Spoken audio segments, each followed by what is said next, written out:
নমস্কার, সন্ধ্যে 7টায় আমি অয়ন। সেবাশ্রয়ের বিরুদ্ধে ভুরি ভুরি অভিযোগ আর ভুল চিকিৎসায় পা বাদ গেছিল মালতী বিশ্বাসের। তার ছেলে আজকে স্বাস্থ্যমন্ত্রীর সঙ্গে দেখা করলেন। স্বাস্থ্যমন্ত্রী সর্বতোভাবে এই পরিবারের পাশে থাকার আশ্বাস দিলেন।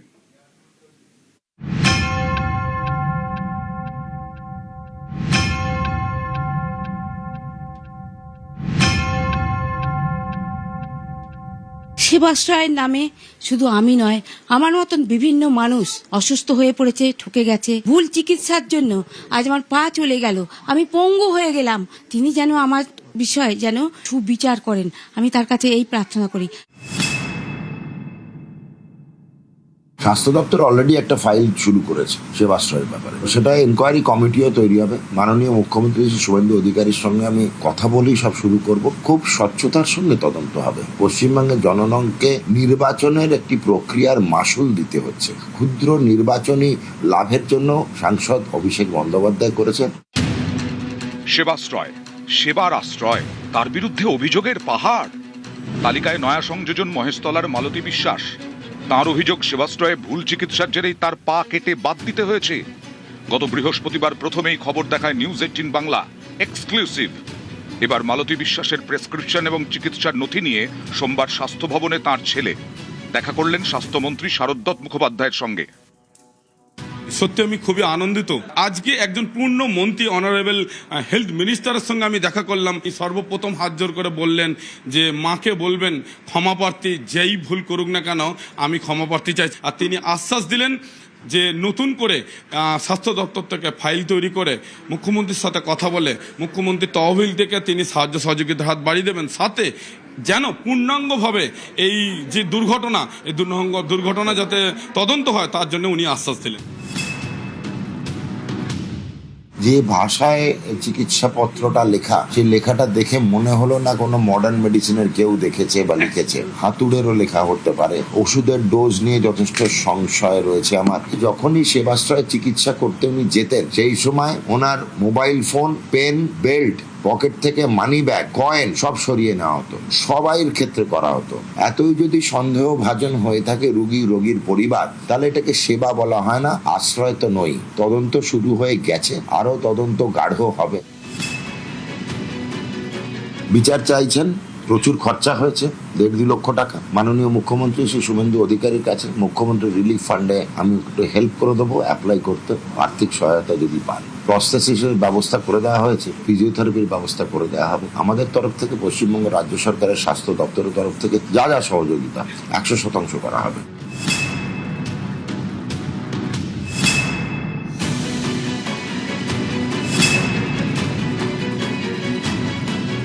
দক্ষিণ 24 পরগনার মহেশতলার বাসিন্দা মালতী বিশ্বাস। তার দাবি, দীর্ঘদিন ধরে তিনি হাঁটুর ব্যথায় ভুগছিলেন। 2025-এ মহেশতলা পুরসভার 7 নম্বর ওয়ার্ডে আয়োজিত সেবাশ্রয় ক্যাম্পে ডাক্তার দেখান। অভিযোগ, সেখানেই ভুল চিকিৎসা করা হয়। তার দাবি, ভুল ওষুধ দেওয়ায় পায়ে ব্যথা বেড়ে যায়। সেবাশ্রয়ের ক্যাম্প থেকে তাকে হাসপাতালে যাওয়ার পরামর্শ দেওয়া হয়। গত বছরই চিত্তরঞ্জন ন্যাশনাল মেডিকেলে ডান হাঁটু প্রতিস্থাপন করা হয়। অভিযোগকারীর দাবি, অপারেশনের পরই হাঁটু অসাড় হয়ে যায়, তারপরেই পা কেটে বাদ দিতে হয়। সেবাশ্রয়ের নামে শুধু আমি নয়, আমার মতন বিভিন্ন মানুষ অসুস্থ হয়ে পড়েছে, ঠকে গেছে। এই সেবাশ্রয়ের দুর্নীতির মধ্যে দিয়ে কি তাহলে টাকার রফা চলে? আমি যে সেবাশ্রয়ে গেছিলাম, নবরত্ন মডেল ক্লাব, সেইখানে যেন মনে হচ্ছে বড় একটা স্টেডিয়াম। সেখানে অভিষেক ব্যানার্জি নিজে এসে উদ্বোধন করেছে। বৃহস্পতিবার রবীন্দ্রনগর থানায় অভিযোগ দায়ের করা হয়।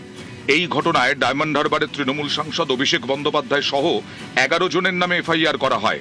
মহেশতলার মালতী বিশ্বাসকে শুক্রবার ফোন করেন স্বাস্থ্যমন্ত্রী শারদ মুখোপাধ্যায়।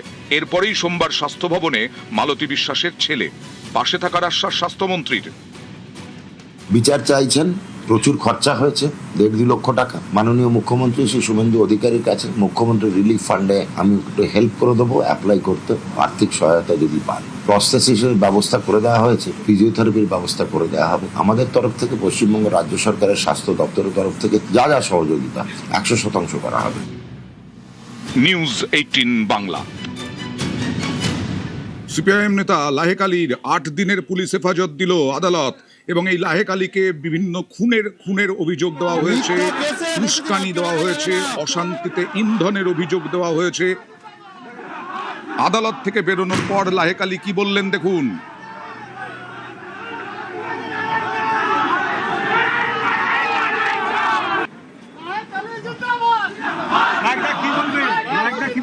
মিথ্যা কেসে বেশি দিন আটকে রাখা যাবে না।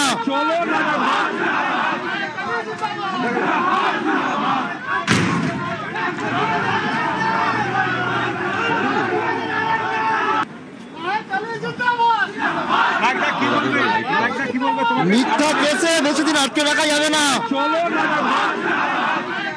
মিথ্যা কেস দিয়ে বেশি দিন আটকে রাখা যাবে না। যা যা অভিযোগ দেওয়া হয়েছে, অর্পণের সঙ্গে কথা বলবো, তাতে 8 দিনের পুলিশ হেফাজত খুব স্বাভাবিক। কিন্তু এটা কি নজিরবিহীন? একটা নিম্ন আদালতে 50 জন টোটাল আইনজীবী সওয়াল করছেন। অর্পণ, একদমই অয়নদা, নজিরবিহীন বললে কম হবে। যা দেখা গেল সেখানে যিনি অভিযোগ করেছিলেন আইনজীবী গৌতম চক্রবর্তী, তার হয়ে 30 জন আইনজীবী, তিনি নিজেও আইনজীবী, তিনি সওয়াল করেন এবং স্পেশাল পিপি এখানে যোগ করা হয়েছিল এবং লাহেক আলীর পক্ষে 20 জন আইনজীবী তারা সওয়াল করেন। এই সওয়াল জবাবের মধ্যেই প্রায় 3:35 থেকে 4টে পর্যন্ত সওয়াল জবাব হয়। তারপর 2 পক্ষে সওয়াল জবাবে রায়দান স্থগিত রাখেন বিচারক। তো ক্ষোভ প্রকাশ করেন। দেখা গেল কিছু সময় আগে 8 দিনের পুলিশ হেফাজত একদমই বিচারক স্পষ্ট জানিয়ে দেন যে আপনারা যদি চিৎকার করেন তাহলে আমি এই রায় দিতে পারবো না, শুনানি বন্ধ করে দেন। এবং এই ঘটনায় এখনো পর্যন্ত লাহেক আলীর বিরুদ্ধে যা দেখা গিয়েছে 27টি ধারায় মামলা রুজু করা হয়েছে। আচ্ছা। যার মধ্যে রয়েছে রেলের সম্পত্তি নষ্ট এবং এছাড়াও অপরাধমূলক যত ষড়যন্ত্র, খুন, সংগঠিতভাবে হামলা এবং মানুষকে বিপদে ফেলা, সমস্ত দেখা গিয়েছে যে 27টি ধারায় মামলা রুজু করা হয়েছে। এবং তিনি যখন আদালত থেকে বেরোচ্ছেন, বারুইপুর থানার উদ্দেশ্যে যখন নিয়ে যাওয়া হয়, তিনি জানিয়েছেন যে মিথ্যা মামলায় বেশি দিন তাকে আটকে রাখা যাবে না। বেশ, মিথ্যা মামলায় বেশি দিন তাকে আটকে রাখা যাবে না, এটা বললেন। আর 2 ঘন্টায় বারুইপুর কিভাবে অশান্ত হলো, সূর্যপুরে ঠিক কি হয়েছিল দেখুন। আটকে রাখা যাবে না।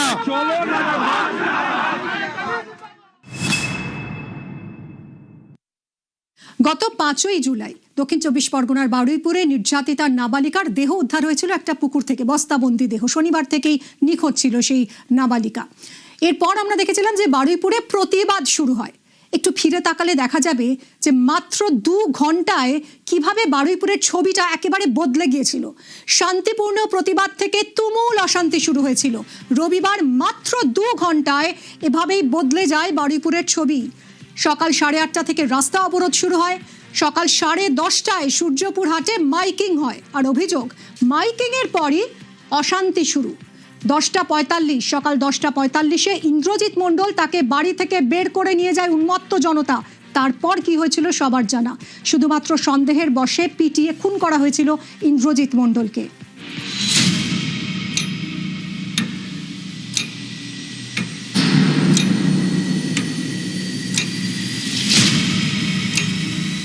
সকাল 7:45-এ নির্যাতিতা কিশোরীর দেহ সূর্যপুরের একটি জলাশয় থেকে উদ্ধারের পরে তার প্রায় 1 ঘন্টা কেটে যাওয়ার পরে, অর্থাৎ সকাল 8:45 নাগাদ সূর্যপুর হাটের কাছে একটি শান্তিপূর্ণ আন্দোলন শুরু হয়।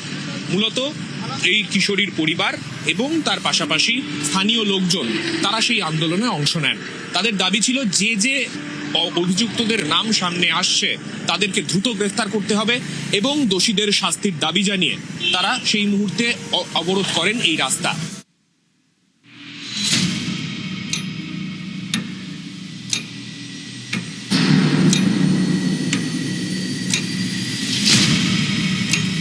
গোটা ছবিটা তার প্রায় 2 ঘন্টা কাটতে না কাটতেই পাল্টে যায়। রাজনৈতিক নেতৃত্ব একে একে আসতে শুরু করে, বাম নেতারা আসতে শুরু করেন এবং তারপরেই দেখা যায় এখানে একটা তত্ত্ব হঠাৎ করে ছড়িয়ে পড়েছে।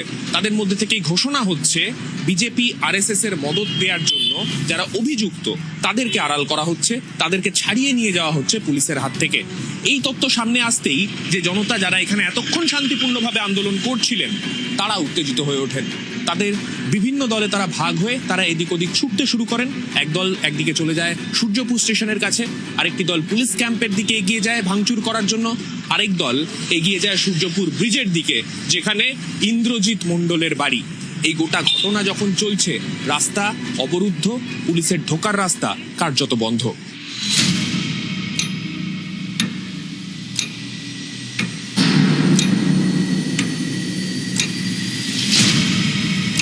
ঘড়ির কাঁটায় সময় তখন সকাল 10:30টার আশেপাশে। যে আন্দোলন শান্তিপূর্ণ আকারে একটা বিচার চাইতে শুরু হয়েছিল, সেই আন্দোলন হঠাৎ করেই উন্মত্ত হয়ে উঠল এবং সেই আন্দোলন থেকে একদল জনতা তারা ছিটকে চলে এলেন এই সূর্যপুর স্টেশনে। এই সূর্যপুর স্টেশন, যেই স্টেশনের পাশে যে রেলগেট রয়েছে, সেই রেলগেটে এসে ট্রেন অবরোধেরও চেষ্টা করা হলো। শুধুমাত্র ট্রেন অবরোধ করা নয়, লাইনের ওপর দাঁড়িয়ে পড়ে ট্রেনকে আটকানোর চেষ্টা নয়, পাশাপাশি বড় বড় লোহার বিম ফেলে আটকানোর চেষ্টা করা হলো রেল লাইনকে, যার থেকে বড় রকমের রেল দুর্ঘটনাও ঘটে যেতে পারত, এমনটাই মনে করছেন সেই দিনকার প্রত্যক্ষদর্শীরা।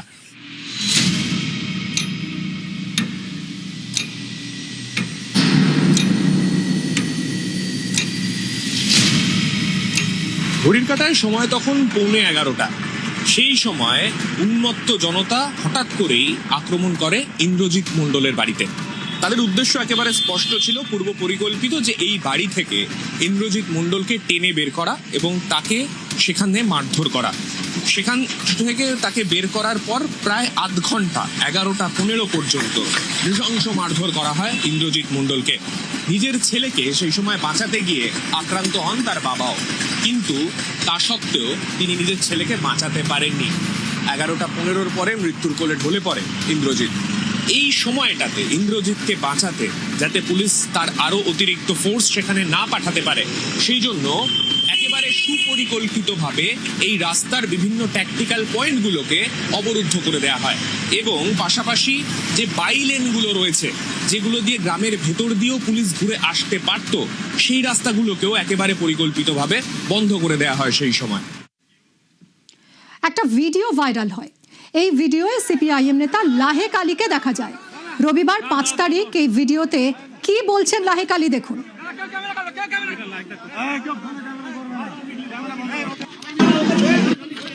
এটা 9 বছরের বাচ্চা, তাকে কয়েকজন দুষ্কৃতী যারা বিজেপির সমর্থক, তারা হচ্ছে কি তুলে নিয়ে গিয়ে রেপ করেছে, করে হত্যা করেছে, খুন করেছে নাবালিকাকে।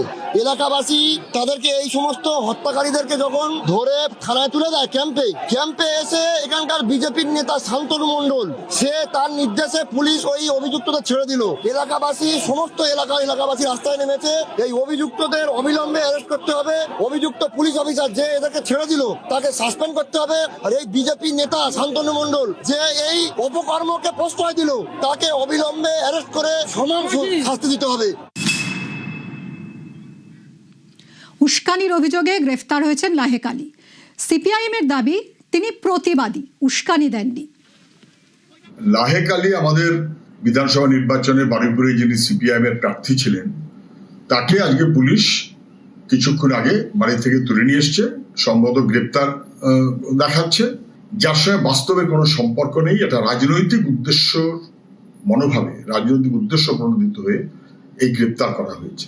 আমরা এর তীব্র নিন্দা করছি। আইনি পদ্ধতিতে সরকার চলুক, এটাই মানুষের দাবি হবে। আচ্ছা, কখন প্রতিবাদ, কখন উস্কানি, এটা কিভাবে বোঝা যাবে? আমি কথা বলবো, আমার সঙ্গে আমার সহকর্মী অয়ন রয়েছেন নিউজ রুম থেকে। অয়ন, কোনো বক্তব্য বা কোনো কর্মসূচি কখন সেটা প্রতিবাদ আর কখন সেটা উস্কানি, এর কোনো মানদণ্ড আছে? কি পার্থক্য? দেখো, এই লাহেক আলীর বিরুদ্ধে খুনের অভিযোগ দেওয়া হয়েছে, এই লাহেক আলীর বিরুদ্ধে উস্কানির অভিযোগ আছে, এই লাহেক আলীর বিরুদ্ধে অশান্তিতে ইন্ধন যোগানোরও অভিযোগ আছে। এই লাহেক আলীকে দিয়ে প্রতিবাদ ভার্সেস উস্কানি, এই বিষয়টি খুব বড় করে উঠে আসছে। কারণ সুজন চক্রবর্তী বললেন তো তিনি প্রতিবাদী, কিন্তু প্রতিবাদী আমরা দেখেছি। এর আগে একটা ঘটনার উদাহরণ দিই, সেটা হচ্ছে অভয়া, আরজি করের নিহত তরুণী চিকিৎসক। সেইখানে আমরা দেখেছিলাম মীনাক্ষী মুখোপাধ্যায়, কলতান দাশগুপ্ত, তারা নির্যাতিতার বাড়িতে গিয়েছিলেন, অর্থাৎ নির্যাতিতার পাশে দাঁড়িয়েছিলেন। এবং তার সঙ্গে সঙ্গে এই যে রাত দখল কর্মসূচি হয়েছিল, সেখানেও তারা পথে নেমেছিলেন। কলতান দাশগুপ্তকে আমরা দেখেছি লালবাজার অভিযান করেছিলেন এই ঘটনার প্রতিবাদে এবং নির্যাতিতার পাশে দাঁড়িয়েছিলেন বারবার, নির্যাতিতার পরিবারের পাশে দাঁড়িয়েছিলেন বারবার, যেটা বলছি।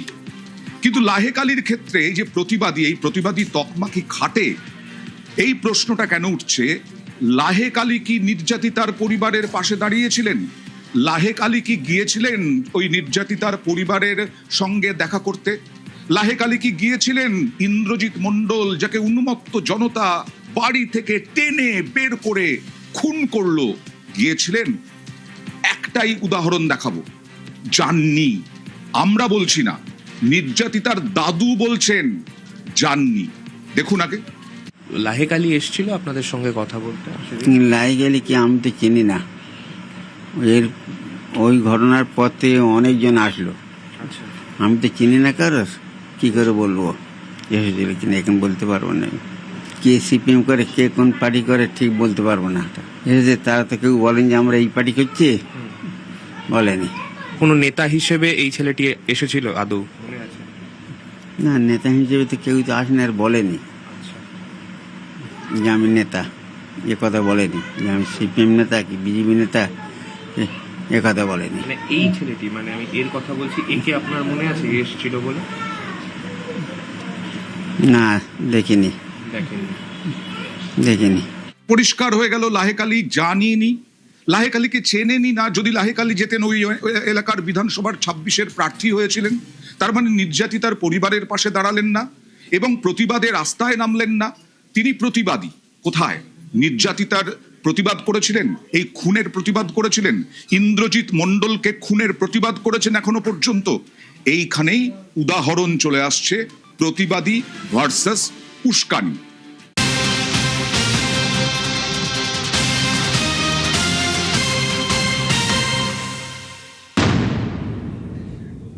ছেলে গ্রেফতার হতেই বাবা ছুটলেন আদালতে রক্ষা কবচ পেতে।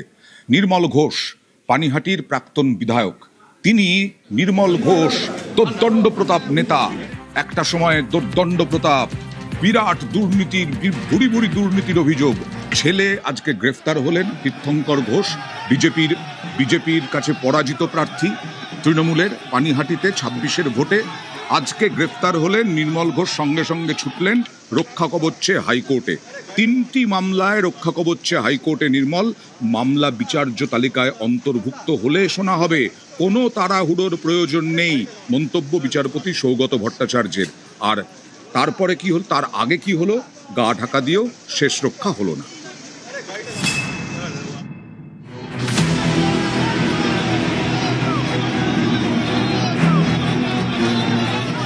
আড়ালে থেকেও শেষ রক্ষা হলো না। অবশেষে পুলিশের জালে উত্তর 24 পরগনার পানিহাটির প্রাক্তন তৃণমূল বিধায়ক নির্মল ঘোষের ছেলে তীর্থঙ্কর ঘোষ।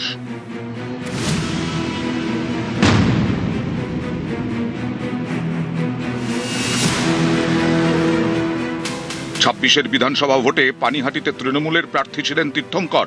ভোটে হারেন। তার বিরুদ্ধে অভিযোগ উঠেছিল এক লটারি প্রাপকের 1 কোটি টাকা আত্মসাতের। 21-এর ভোট পরবর্তী হিংসাতেও নাম জড়িয়েছিল তীর্থঙ্করের। অভিযোগ, বিপদ আঁচ করে ভোটে হারের পর থেকেই গা ঢাকা দেন তিনি। অবশেষে রবিবার গভীর রাতে দক্ষিণেশ্বর থেকে তাকে গ্রেফতার করে খড়দা থানার পুলিশ। পানিহাটির প্রাক্তন তৃণমূল বিধায়কের ছেলের বিরুদ্ধে অভিযোগের পাহাড়। এক ব্যক্তি 1 কোটি টাকার লটারি জিতেছিলেন। অভিযোগ, আগ্নেয়াস্ত্র দেখিয়ে তার টিকিট নাকি কেড়ে নেন তীর্থঙ্কর।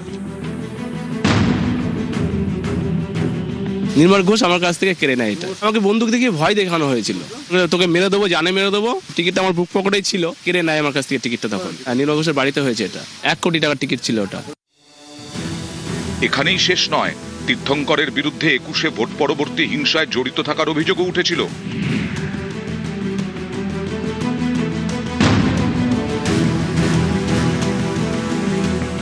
এই দিনটা দেখার জন্য আমি বহু বছর ধরে ওয়েট করেছি। পানিহাটিবাসী যারা প্রতারিত হয়েছে তাদের জন্য এক নতুন ভোরের আলোর মতন। 2021 সালে আমার বাড়িতে যেভাবে বোমাবাজি করেছে, মিথ্যে মামলা রুজু করে আমাকে জেল খাটিয়েছে, সেই কেসে আজকে তাকে অ্যারেস্ট করা হলো। তীর্থঙ্কর ঘোষ কোনো নেতা নয়, একটা পাতি ক্রিমিনাল, গুন্ডা ছিল। পুলিশ প্রশাসনের ওপরে আমার পূর্ণ আস্থা আছে। কঠোর থেকে কঠোরতম শাস্তি ওকে দিয়ে এক দৃষ্টান্ত নজির করবে।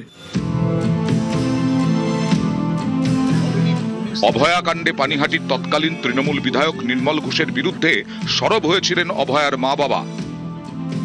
নির্মল ঘোষ, সোমনাথ দে, সঞ্জীব মুখার্জি আমাদের সঙ্গে প্রতারণা করে আমার মেয়েটাকে পুড়িয়ে দিল এবং ডেড বডি যখন চুল্লিতে ঢুকিয়ে দেওয়া হলো, একটা শব্দহারা বাবা মা তার সামনে গিয়ে নির্মল ঘোষ সঞ্জীব মুখার্জির পিঠ চাপড়ে বলছে, ওয়েল ডান বয়, ওয়েল ডান বয়।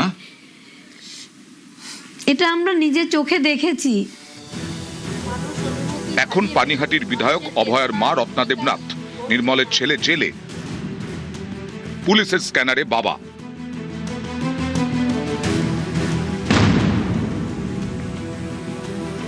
ছেলে ধরা পড়েছে মানে বাবাও এবার ধরা পড়বে। কান টানলে মাথা তো আসবেই। সবাই পানিহাটিবাসী খুশি হবে সেই দিন, যেদিন এই নির্মল ঘোষের অত্যাচার থেকে রক্ষা পাবে।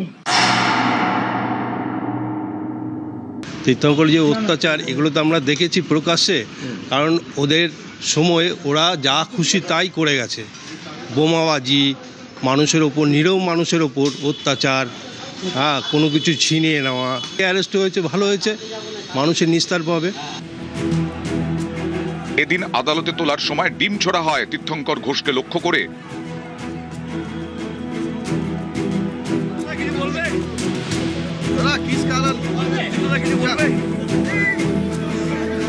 নিউজ 18 বাংলা।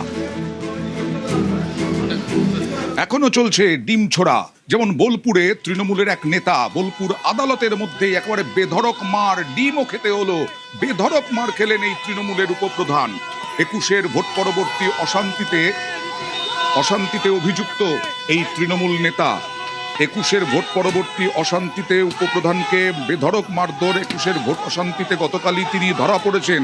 হামলা, হুমকি, মারধরে ধৃত কঙ্কালীতলার উপপ্রধান।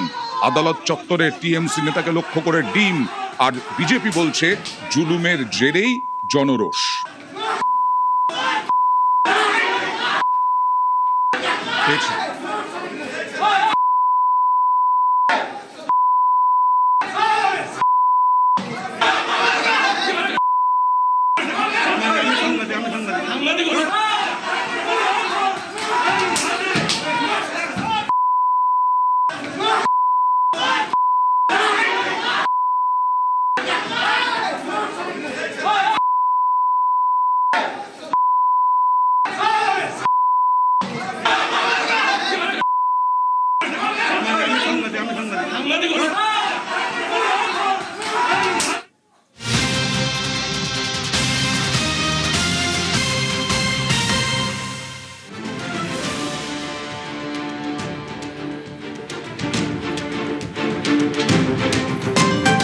তৃণমূল এখন কার? তৃণমূল খান খান। এবার 21শে জুলাই এখন কার? এই নিয়েই দুই তৃণমূলে, মমতা তৃণমূল এবং নব তৃণমূলের দড়ি টানাটানি। দুই দলই শক্তি প্রদর্শনের জন্য মরিয়া। সাংগঠনিক শক্তি প্রদর্শনে জেলায় জেলায় প্রচারে জোর মমতা তৃণমূলের। জেলা থেকে কর্মী এনে সমাবেশ ভরানোর চ্যালেঞ্জ। কল্যাণ, কীর্তি, মহুয়া মৈত্রর নেতৃত্বে প্রচারের নির্দেশ। ওয়ার্ড ও পঞ্চায়েত ভিত্তিক জমায়েতে নজর নব টিএমসির। জেলা ধরে ধরে প্রচারের নির্দেশ নব তৃণমূলের নেতাদেরও। আবার অন্যদিকে নব তৃণমূলের 21শে মেয়ো রোডে সভাস্থল পরিদর্শনে ঋতব্রত বন্দ্যোপাধ্যায়, অরূপ রায়, চন্দ্রিমা ভট্টাচার্য, দেবাশিস কুমার, স্নেহাশিস চক্রবর্তী সহ অন্য নেতারা। 21শে জুলাই গান্ধী মূর্তির সামনে নব তৃণমূলের সভা করার অনুমতি ইতিমধ্যেই চাওয়া হয়েছে। সভার অনুমতিও মিলেছে বলে দাবি ঋতব্রতর। দুতরফই এখন সাংগঠনিক শক্তি কে কোথায় 21শে জুলাই পালন করবে, কার কত জমায়েত হবে, সেই সব নিয়ে দাবি পাল্টা দাবি।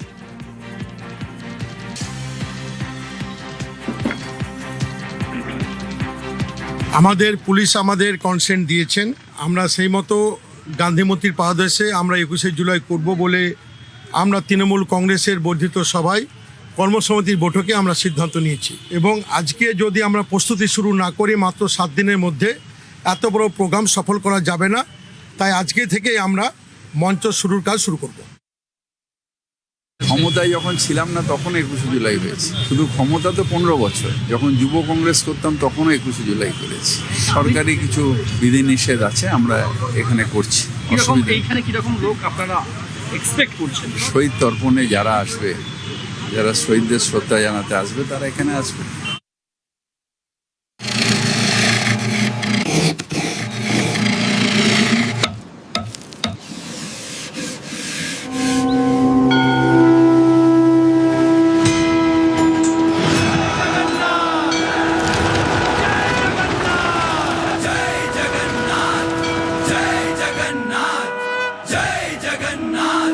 জয় জগন্নাথ। বৃহস্পতিবার দিনভর। এবার পালা বদলের পর আরো বড় করে রথ। আজকে মুখ্যমন্ত্রী শুভেন্দু অধিকারী তিনি ঘোষণা করলেন 60টি রথ কমিটিকে 5 লক্ষ টাকা করে আর্থিক সাহায্য দেওয়া হবে। কি বললেন মুখ্যমন্ত্রী দেখুন। আমরা যে সমস্ত রথযাত্রাগুলি দশকের পর দশক ধরে হয়, প্রাথমিকভাবে এমন প্রায় 60টি রথযাত্রা কমিটিকে আমরা 5 লক্ষ টাকা করে সরকারি সহায়তা আজকে প্রদান করব। যে সমস্ত ঐতিহ্যবাহী রথযাত্রা কমিটি আজকে সরকারের এই সামান্য যোগদানে কিছুটা উপকৃত হলেন, তাদেরকে আমি বলবো পুরনো ঐতিহ্যবাহী রথগুলো রক্ষণাবেক্ষণ সংস্কারের প্রয়োজন রয়েছে। সেই কাজে আপনারা এই সামান্য অর্থ ব্যয় করবেন, এটা আমি আশা করব। শ্রাবণ মেলা শুরু থেকেই শ্রাবণী মেলায় পুণ্যার্থীদের ওপর পুষ্পবৃষ্টি, রাজ্যের হেলিকপ্টার থেকে পুষ্পবৃষ্টির পরিকল্পনা। শেওড়াফুলি থেকে তারকেশ্বর সরকারি ক্যাম্প হবে, প্রতি 5 কিলোমিটার অন্তর সরকারি ক্যাম্প। পুণ্যার্থীদের জল দেওয়া হবে, ওআরএস দেওয়া হবে, পুষ্টিকর খাবার দেওয়া হবে। একথাও ঘোষণা করলেন মুখ্যমন্ত্রী শুভেন্দু অধিকারী।